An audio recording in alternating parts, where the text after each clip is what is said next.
So Joanne and I met in 1983. I was an analyst. I attended a conference that was hosted by the National Association of Investment Companies, of which Joanne was president. A couple of months after the conference, I received a call at my office from Joanne Price. And she asked if I would become a member of the legislative committee. I was flattered and I joined the committee, and that was really the beginning of my getting to know Joanne Price.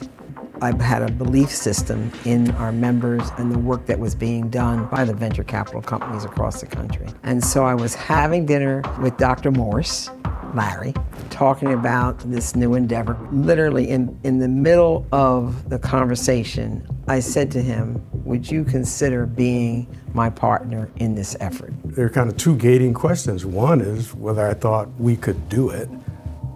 Could we raise the money? And then the second question, which was equally important, would we make good partners?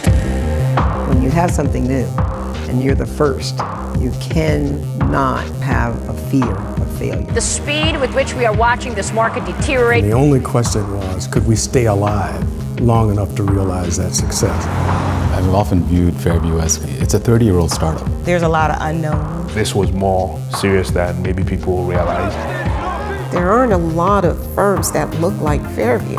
This is a business where there's a lot of decisions that need to be made all the time. There's a lot of opportunity ahead of us. We come to work kind of every day wanting to prove the doubters wrong.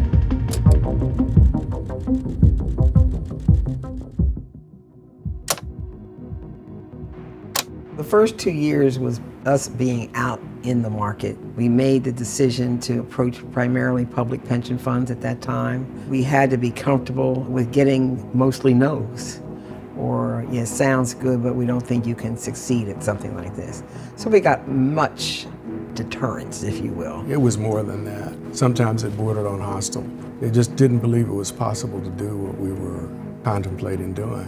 When you have something new and you're the first, you cannot be afraid of failure. We didn't entertain the idea of failure. We simply knew that in time we would succeed. And the only question was, could we stay alive long enough to realize that success? But we never doubted that we could be successful doing what we were doing. We had total conviction. One of the things that we realized that we needed to have a partner initially. One of the investment companies in the trade association had an investor that was a fund of funds. And so in the discussion of this new entity, they said, you know, let's talk to Bigler Investment Management Company. And so that's what enabled us to have a conversation with them about the business, and they were headquartered in Connecticut. We also made the decision, therefore, that we should headquarter the company in Connecticut. It was really helpful to us in the early phases of building the company to be able to take advantage of their back office. They were excellent partners and a critical piece of our early success.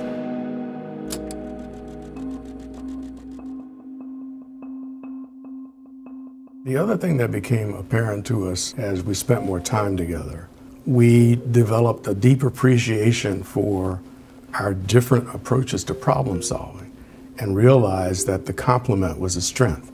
Joanne always leaves an impression. She's very open about how she feels about things. She'll say whatever's unsaid or whatever people are thinking in the room. Sometimes she crosses the line, but she likes to ask a lot of personal questions. It leads to creativity and an optimal decision. You know, with Larry, you know, he listens a lot. Same Larry I know today, having the sport coat on, kind of addressing me very formally. He always knows what to do. He's always been one to really lead by example.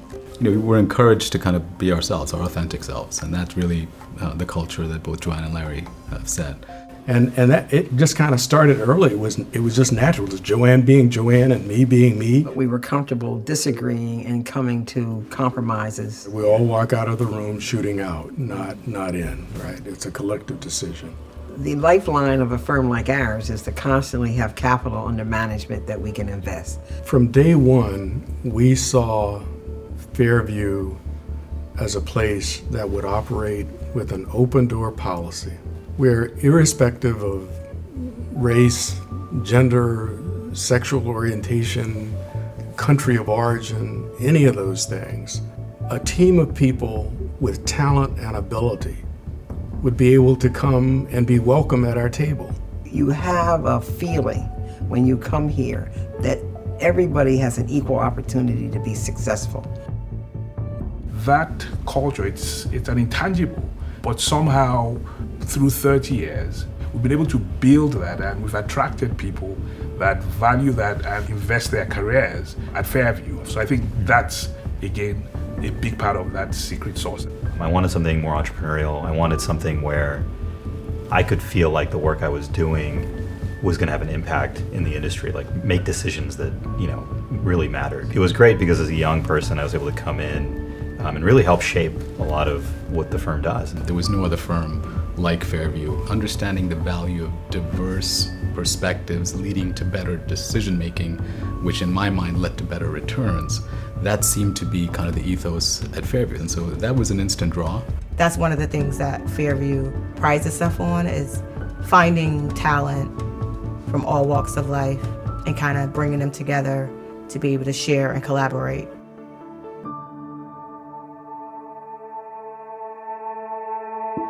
It's described as nothing short of breathtaking, a points drop never before seen on the US markets.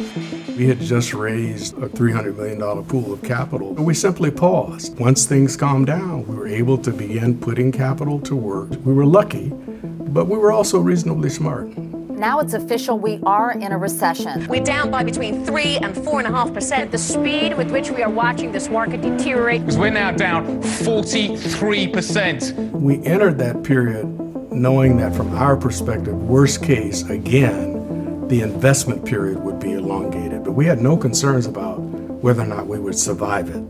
The World Health Organization has declared the coronavirus outbreak a pandemic. Wall Street is about to close any minute now, the Dow collapsing. The New York Stock Exchange will temporarily close. You control the things you can control, but there are always going to be exogenous factors, macro factors, cycles that happen. Your overall strategy doesn't necessarily change, but tactically, in order to accomplish your goals, you may have to maneuver. Things like that never concerned me. I was always singly focused on what it was we were trying to accomplish. We're coming on the air with the latest on the wave of protests and unrest taking place at this hour. Outrage at the death of George Floyd, an African-American man, while in police custody in Minneapolis.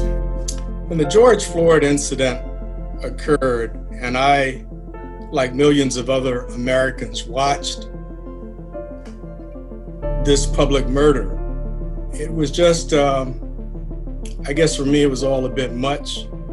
And I felt compelled to air some of my thoughts. People saw us a little differently during that time. I think we were inundated initially by inbound folks seeking to have conversations and wanting to be educated. And so we had an open door to everyone. We engaged in tons of conversations. You have to be confident. You have to be willing to speak to some of these things. And we have always been comfortable in speaking clearly about who we are, what we do, and how we have done it successfully. And that is very important for firms like ours to do that. If you look at the industry, out of $80 trillion, only 1.4% of that goes to women and people of color. And so the George Floyd incident really brought to light the disparities that we see in this country. When you look around, there aren't a lot of firms that look like Fairview.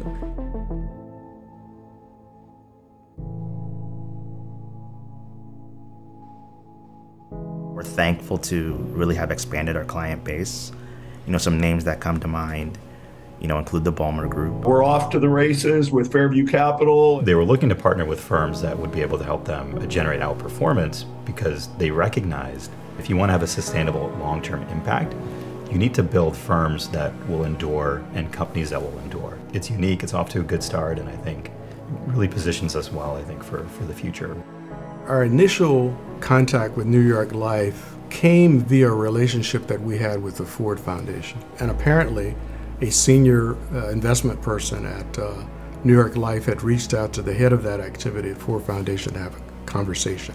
They chose to commit some capital to us.